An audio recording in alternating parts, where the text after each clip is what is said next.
Today we're making vegetarian tortilla soup. I love tortilla soup. Half the fun is decorating your bowl, personalizing it with the perfect toppings. But it's hard to find a version without chicken broth. The secret to my vegetarian version is an unctuous, savory pasilla negro sauce. I'll show you how I do it.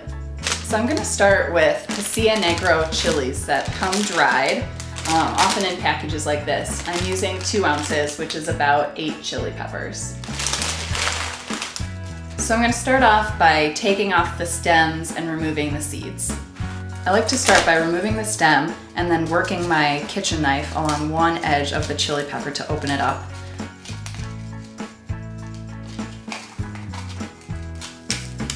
Then you can scrape it out with that same knife, or you might find it easier to use a butter knife to scrape out the seeds. Pasilla negro chilies are really quite mild. They add just the slightest amount of heat, so even people that don't like a lot of spice in their food can enjoy this dish. If it falls apart a little bit, it's not a big deal. We're gonna blend these up later anyway. So this is what the chilies look like once we've removed the seeds and the stems. I'll set these aside for now and get started with the next part. Next, we're gonna get an onion and some garlic going in a pot. So I'll put a little bit of oil in my pot and heat that over medium.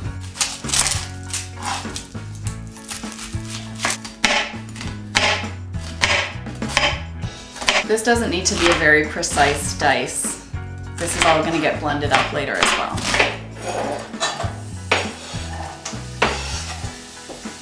And I'll throw in a little pinch of salt.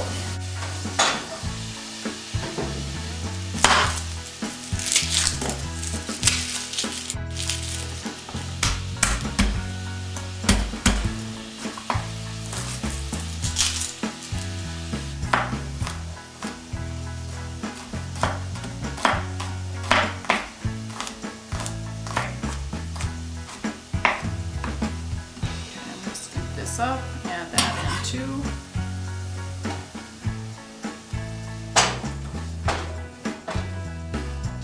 I'm gonna sweat the onions and garlic over medium-low heat just to get them softened but not brown for about 3 minutes. I'm heating my skillet over medium-high, and next I'm gonna toast my chili peppers, and you won't believe the transformation that happens with these. As you can see, they're really quite hard right now, kind of crunchy. And when I toast them about 30 seconds per side, they're really gonna start to soften up. The oils kind of bring it back to life.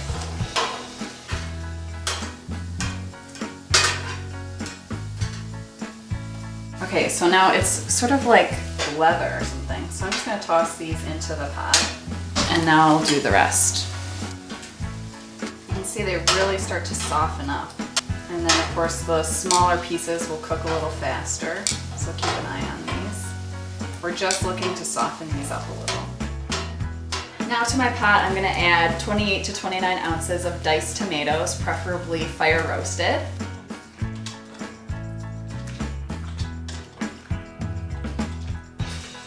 Okay. Now I'll cover this with water.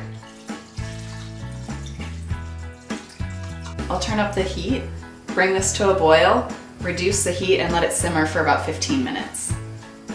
And my goal is to get the chili peppers nice and plump.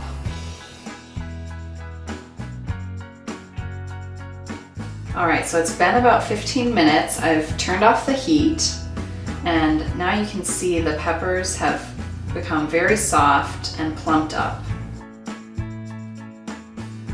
This is cooled for about a minute, so it's not ripping hot. And now, working in batches, I'm gonna blend the mixture in my blender. Now take note of how I do this to keep everything safe here. So I'm gonna take my little lid and remove the top bit, set that aside, put that on, and now I'm gonna grab my tea towel and secure it over the top, and I'll hold down the lid, okay, like that. And now this allows some of the steam to escape without splattering me when I turn this on, okay? So now I'll blend this mixture until it's totally smooth.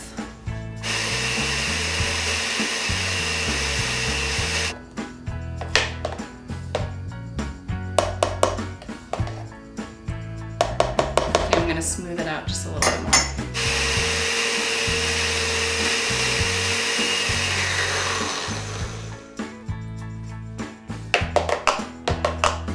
All right, so this is nice and smooth. Next, I'm gonna heat about 1.5 tablespoons of olive oil in a pot over medium heat. I'll get the oil nice and hot. I'll pour my blended mixture in so we get a nice sizzle. I'll blend the rest of this up, add that as well, and then we'll cook the whole mixture at a nice low simmer for about 10 minutes more.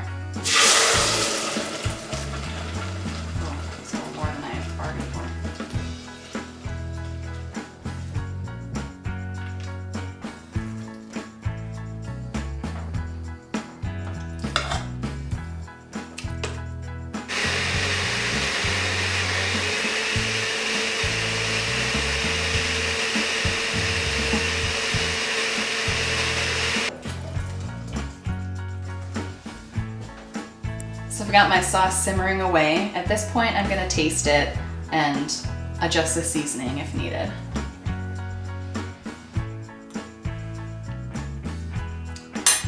It's good, it needs a little bit of salt.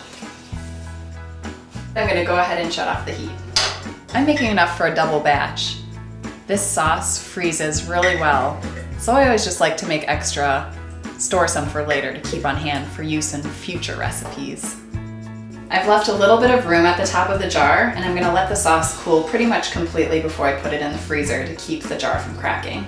All right, now that I've reserved about half, I'll turn the heat back on to medium-low, and I'll go ahead and add 2 cups of broth. I'll simmer the soup for about 5 more minutes, and then we're ready to serve.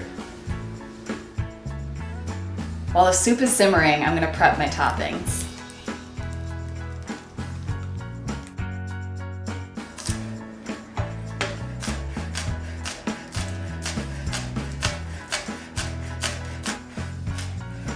I like to serve the soup with a variety of toppings like crushed tortilla chips, cheddar cheese, avocado, green onion, and cilantro.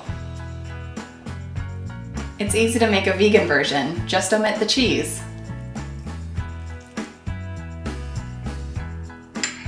All right, I'll do one last taste to make sure that my seasoning's right. It's great. I'll turn off the heat and it's ready to serve.